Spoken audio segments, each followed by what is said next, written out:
An important part of this infrastructure is our army. Its financing, strengthening the armed forces of Ukraine. I am not disappointed. I have received things that are very important to me. An unwavering amount and support of such an amount. And this is an expensive story. This is our army. We would like to act together with the United States of America so that these security guarantees are provided by both Europe and the United States of America. The position regarding the contingent is not clear, a fact, because there is no infrastructure yet. But there is definitely a desire. And with each such meeting, this is not our first summit of this kind, yes, in such a format, of all Europe or the majority. And with each such summit, the position becomes stronger and more clear. President Macron stated following today's summit that the Franco-British mission should head to Kiev to determine what can be done to support Ukraine's military. Please tell us the details you know, when this will happen, what exactly it is about, and whether this agreement includes sending a military contingent. Is there an understanding of the overall results of today's major meeting? Which countries are ready to do this? Within what time frames, to what extent is there any infrastructure? As I mentioned, the future of the security guarantees infrastructure for Ukraine. An important part of this infrastructure is our army. Its financing, strengthening the armed forces of Ukraine. We are working on this, and again today, it is a common emphasis of all countries that Russia cannot dictate the size of our army. Not now, not in the future. They can talk about something within their own countries, that's not interesting. But they cannot dictate the rules for the defense of Ukraine, and it is important that they do not have support in this direction. In Europe, we see that they do not have support. In most countries, at least the entire coalition that gathered today, everyone supports that the country should maintain a strong army, one that is currently resisting the Russian invasion. And it's important that this attitude is also present in the USA, and therefore today's meeting also sends such a signal to the USA and others. As for further steps, besides our army, security guarantors, this also concerns the contingent. There are many proposals from leaders, and their number has increased. The fact that the number of countries is increasing, with some ready to provide security guarantees to Ukraine in various ways, whether in the air, with air defense, with actual boots on the ground, or at sea, and to send their contingent. The number of such countries is growing. This is good news. Regarding the actions, responsibilities, and modalities of this contingent, what it can do, how to apply it, who will manage it, there are many questions. So far, there are few answers. There will be a meeting. Franco-British, as Emmanuel said, I think others will join, where someone else might also participate. And they will join to look at the basis that Ukraine has prepared. How we see it, where we see it. The quantitative and qualitative composition of this contingent. To start this dialogue more specifically. Thank you, please. British media. Are there any British media in the hall? From Britain, from Ukraine.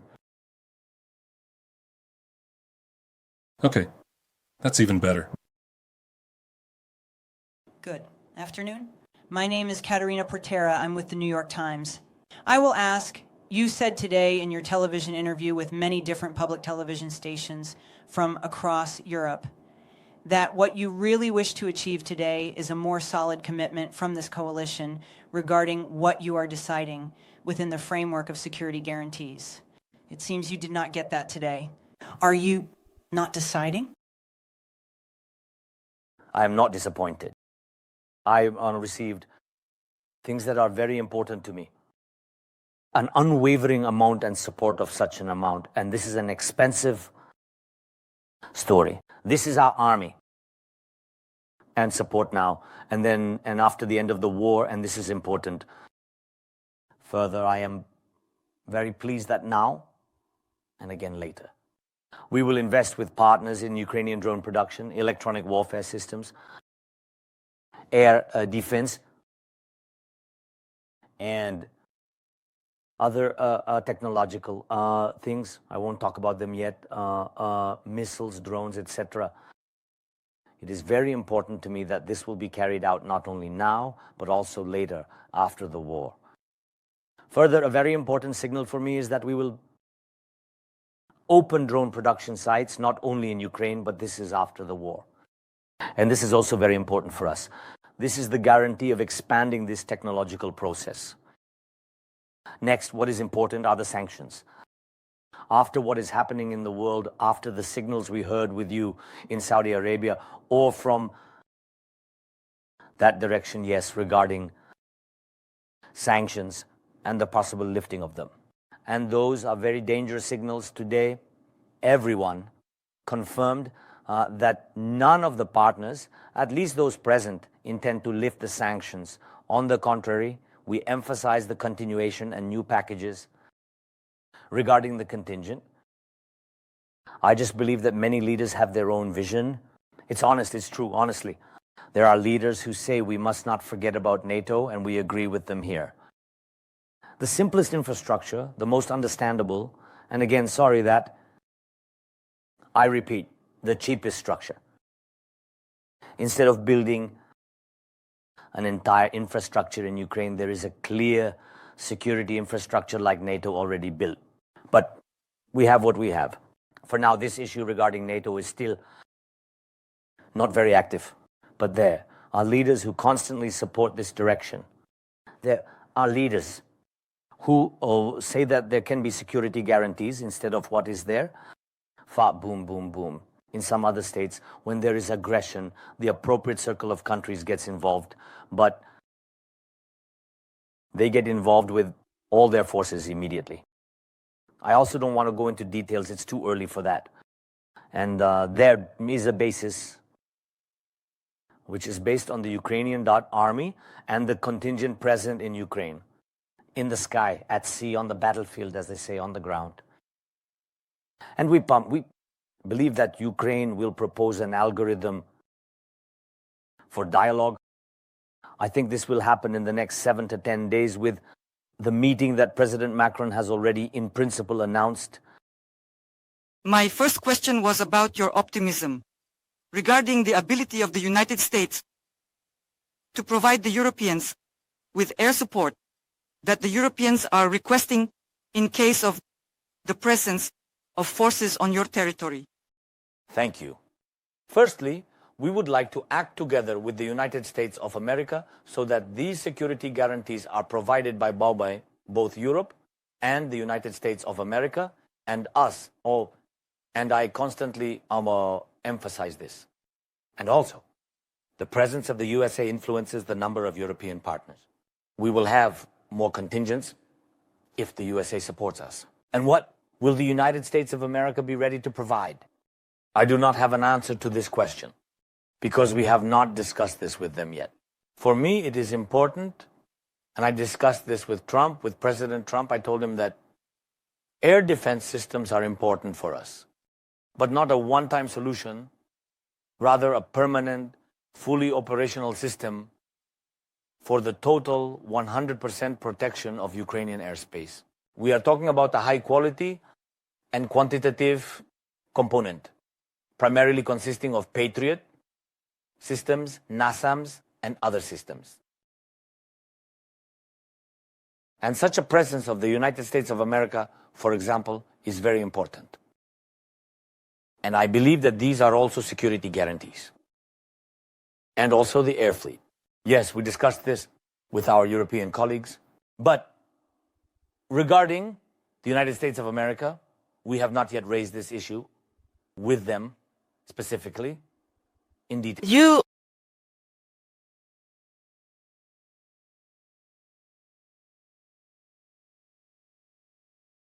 say that the current American position is quite unclear, but the European position is also unclear. Even after this summit, which was supposed to clarify some things. So please tell us, is the European position clear? And is it decisive and unanimous enough?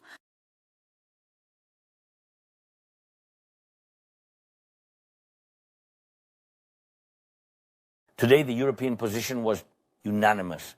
The position was clear. Regarding the matters I have already mentioned, sorry to repeat myself, but they are important to us. Sanctions, investment in our domestic production, and in any case, ensuring security for Ukraine, and participation in the future security guarantee system for Ukraine. The position regarding the contingent is not clear, a fact, because there is no infrastructure yet.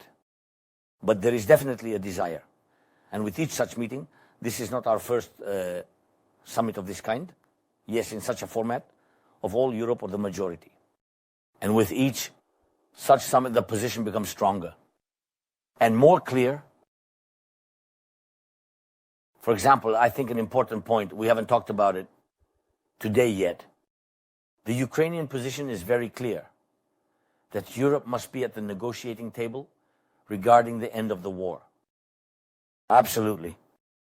We do not consider alternatives. This is our clear position.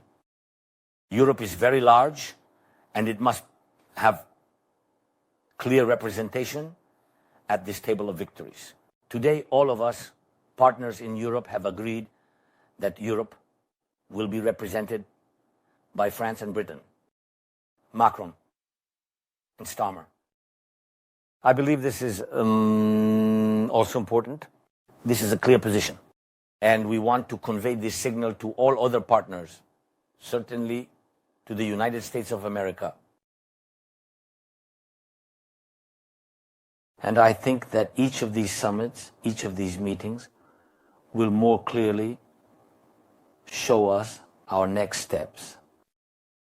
It's not just, you see, when there are many countries in this system, today there were more than 30 countries, and we need a summary. But each country, each leader has their own perspective. The main thing that unites us is that everyone supports Ukraine for security guarantees for us, and it is very important that they are on our side and steadfast, not to compromise Ukraine's interests, respecting our territorial integrity and sovereignty, not legally recognizing any of the territories that Russia has occupied, not legally recognizing any of these territories as Russian. This is also very important because from the United States of America, we have heard signals about, you see, certain compromises regarding territories. We have heard them in the media, and in Saudi Arabia, we did not discuss this. And here it is very important to have a united position on the European continent. United. No one will give away our lands to either Putin or Russia. They violated international law. And for this, they must be held accountable. This is also our common unified position. Well, at least among those who were present today. We see how the negotiations in Saudi Arabia went. There were 3 different communiques between different delegations. We see how summits are held at the European level. There are councils. There are very few concrete advancements. Don't you think we are moving too slowly here in Europe? And you trust the Americans today?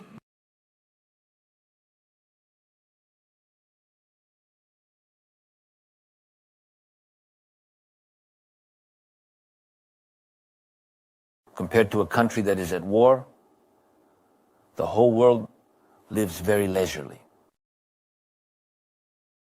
And this is not a reproach. It's just completely different realities. And I agree with you here. Unfortunately, what we want to accomplish in a week, we end up doing in months. What we can do and protect ourselves within a day, resolve some issues, takes weeks, and sometimes, again, months. Judging by the equipment that is being repaired, why do we want to do so much in Ukraine? Why did I always want to obtain licenses from partners? And unfortunately, we couldn't push the United States enough to get licenses for the production of Patriots. Why? Because all of this takes a very long time. Every day, we received missile strikes. Unfortunately, we still do. Every day, we have losses. Unfortunately, there are casualties and injuries. And these are significant losses for us. It's very difficult to explain to people who live in a different dimension, at a different pace, in a different, you know how to say, in a different perception of the world. I don't even know. You know, like, for example, I didn't want to talk about it. It's about trust or distrust. For example, like one of the representatives of the United States of America in Russian, Vitkov, right? And he says things and he looks like that. He speaks for us, for Ukrainians. They seem very abstract, you know? That is, it's completely from another world. But for us, these people, they are from another planet. We are in a war. And someone told me that he is a very practical person. He has always been a businessman, dealt with real estate, and so on. And I'll give you an example. I think that when he was dealing with real estate, people usually asked about the type of windows, where all the properties' windows face, how many rooms there are. But in Ukraine, to immediately understand where we are, we have one question about real estate. Is there a bomb shelter in this building? That is, you see, this is not a reproach to anyone. It's just that we live in different realities. Simply a different world. We want to live in a normal world, in normal realities, in peace. And we are doing everything for this. But simply we have a different perspective, even on the same things. And so, when you say, don't you think everything is slow? Look, I do think so. I really do. But we can't push everyone. We are already doing what we can. And we are trying very hard. We live in different times. Unfortunately, that's a fact. And here it's a question of trust or mistrust.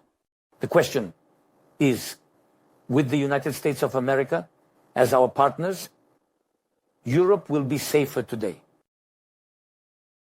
And Ukraine will receive more aid today. It's simply not about trust or mistrust. These are just absolutely obvious, understandable, pragmatic things. How would you currently qualify your relationship with Donald Trump 15 days from after the events in the Oval Office? Do you trust him again to some extent? Is the trust restored? And also, speaking about the method chosen by the Americans for these negotiations, when do you think it will be necessary to move to direct negotiations between Russia, Ukraine, and the States, and with the participation, as you said, of Europeans in one room? And what is there, and what are the current blockages in such a situation? Do you think this is Putin's blockage, that he doesn't want to see you? And at what point should we switch to another format? What blockages? There is one blockage. Russia, specifically Putin. It's very simple. He is not ready for direct victories. We are not afraid of any. I am not afraid of any format of victories. We are at war, and not theoretically, but very practically, unfortunately. And I know everything. What is happening now with us during the war? We understand where we have difficulties, both at the front and at every kilometer, what is lacking. We are dealing with weapons. I understand what they have in their arsenal, what systems, what they are. This is not a complaint again. I needed this more. And I studied and understood all of this in detail. Therefore, I know exactly what we need, what we are lacking. And I am ready for any format of negotiations. I have never been afraid. It's just that Putin wants war. What can a person who wants war say in peace negotiations? I am not the person who will sit and remain silent or swallow all these narratives of his. I am not interested in his points in Crimea, his red caviar, etc. I don't know. Maybe he will surprise someone else in the world. But for me, they are dinosaurs. You understand? They just want to devour us. And we need to defend ourselves and defend our rights. And that's why you can't just say, listen, let's talk. I have nothing to simply talk about with him. We have one goal, to end the war, to force him. If we are weak in these negotiations, then he will threaten in any case. And do everything possible to make Ukraine lose its sovereignty, which is the loss of identity since its time. And we cannot allow this. Therefore, I am absolutely, as far as it concerns that is, I am ready for any negotiations. But I would like to be in a strong position. And here arises the answer to your first part. What do we want from America? What do I need from President Trump? I told him this from the first day of our talks. For me, it is important that Ukraine is in a strong position in these negotiations so that we have a chance to end the war through negotiation. And not just end it, but have just peace, a lasting peace, so that there is no war again tomorrow. That's what I want. I want these guarantees from the United States. And the question is not about how I feel about Trump. And I also told this to President Trump. I told him, yes, but in 3 years, you will have another president. And in 10 years, you will have yet another president. But the peoples of Europe, the people of Ukraine, the people of the United States of America, they will all continue to exist. And if today Putin guarantees something to Trump and you believe in it, Mr. President Trump, then after you, he may break what he tells you even if you believe in something. Who will bear all this responsibility? We need a clear, fair, and definitive peace. Effective, which, regardless of who is president, who is prime minister, which leader, there are security guarantees that work. And if you do not give us NATO, and it is you, President Trump, today you decide this. Because you are the President of the United States of America. This is both power and responsibility. And it depends on you. If you do not give NATO, then what? We ask you to provide something that will work just as well. I do not know what that is. We have options that we are discussing today. We have no other choice. Every day, we must develop and generate some adequate security options because our strategic partner is not ready to provide us with the security guarantees that other NATO countries have. That's all.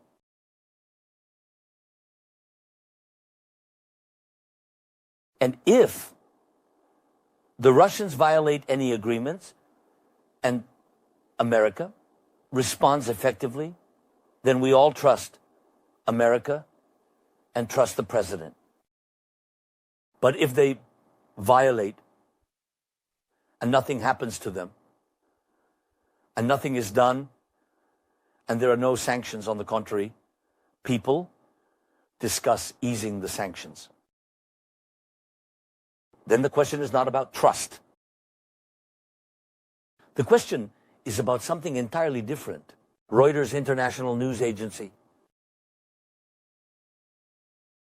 after Russia sent its conditions, did the Americans get back to you and explain what is happening? Or are you unaware of this? And returning to the issue of security, President Macron clearly stated that he does not know what is happening regarding sending his troops to Ukraine without U.S. support. But will these troops ever be able to act practically if America does not support them? Let's start with the first part of the question. The first part and the second later. If possible, I would like to hear more details from you about what you want to hear from me. I didn't quite understand about the troops. Let's talk about the first part. Yes? Look, we had 2 meetings in Saudi Arabia. The first meeting we came because the USA proposed an unconditional ceasefire. This is a proposal from the United States of America. Not my proposal, not our people's. This is a proposal from the United States of America. For us, it was important to unblock aid and receive intelligence, and to demonstrate that Ukraine wants to end the war through diplomacy so that we don't lose people. I believe we did all of this. America unblocked, we demonstrated. The American side told us that there would be such a parallel conversation with the Russians. The Russians did not agree to an unconditional ceasefire, which demonstrated to America, in my opinion, I believe that after this, there should have been sanctions. Okay, let's take a pause. We won't advise the United States. They are their own people whom to advise.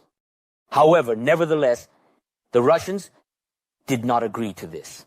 The Russians proposed some other format. We do not know about it. We can speculate with you or analyze what we are doing. There was a second meeting where a partial ceasefire was proposed by the American side. By the way, they proposed what we had in Bergenstock. Sorry, this is about the slowness of time, about your questions, about the slowness of time.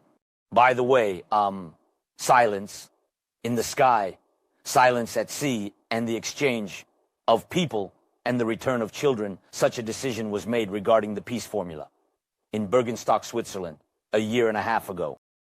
Are we not slowly ending the war? It's not even slow, it's worse. But okay, America somehow managed to negotiate with the Russians and generally forced them to talk about a ceasefire. And they proposed the same agenda again. Silence in the sky site, silence at sea, and a humanitarian exchange. And we had a meeting about this. This was the agenda of our meeting. We believe that America was having a parallel meeting with the Russians, and that they had the same agenda. But these are their bilateral relations. Regarding our agenda, for which we came, America, after discussions and consultations with the Russians, said they were ready not to target energy infrastructure and maintain silence at sea. By the way, you just mentioned only the Black Sea. I would like to tell you, silence in the Black Sea is what the Russians need. They were losing there. And our corridor is operational. Food security, the corridor, works without the Russians for a long time now. But we are certainly for an unconditional cessation of fire, a ceasefire. So we are ready for energy, for civilian infrastructure, and for what is at sea. But the Russians are again changing some agreements. And they are talking to the Americans about sanctions. Regarding lifting sanctions. Well, that's basically everything that's happening. And therefore, 3 different documents. One document, what the Americans proposed to us, and we supported it. The second document, what the Americans discussed with the Russians, and it also appeared on the official White House website. And the third document, the Russians, who don't care what the Americans agree with them on. They have their own position. That's what happened.